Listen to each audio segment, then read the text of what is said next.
Khasi Student Union jong kamau kubat circle menta kasengi kar praterik unai lor arja arpsau kala yo ban play perda ya kalempung ile ka kinjat ball bertip kum ka second match prang under 16 football league arja arpsau ka bahalor ka phang kala wei ba phernai bat badap jinkman ong am yo drugs la pelong hamadan artificial turf nonglang southwest Khasi Hills district ya katai ka lampung ile ka kinjat ball lawan ban play perda da ba pol ling do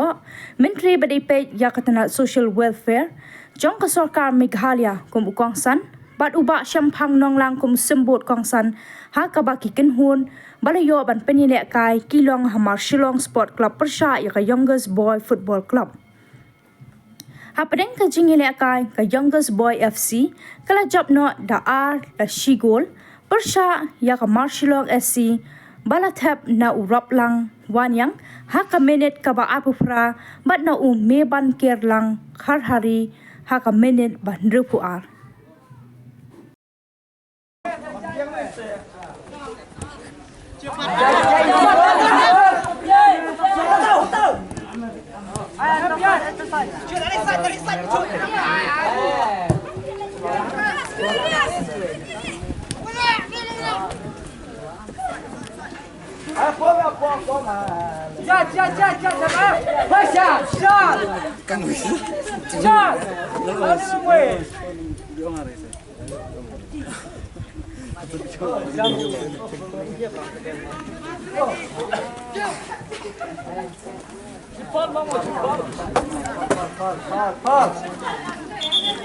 Bakal di banlek no sa jiji jiwa pisnio di drugs di narcotics terter di kandasum shumon shur kapon sa sisin ya tiktok kalian ya ke KSU atlet ya way di dekat kula shimkha banyak Pynliem yang di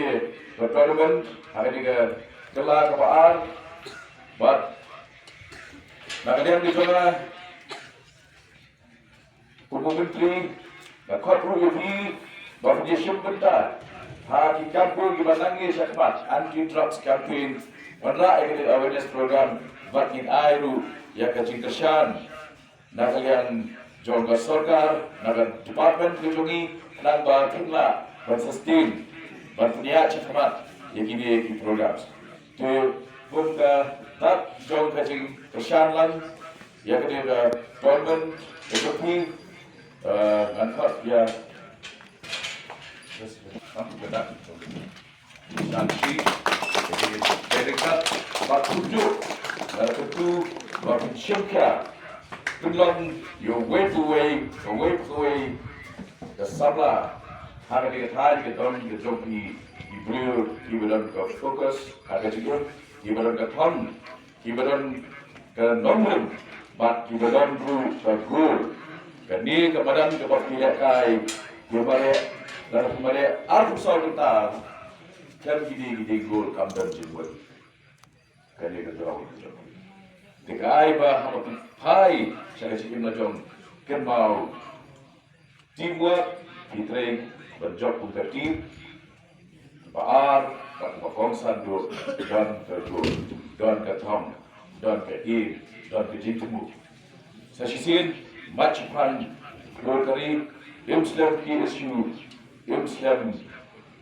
kajak membeliau menyokong kubesiwal.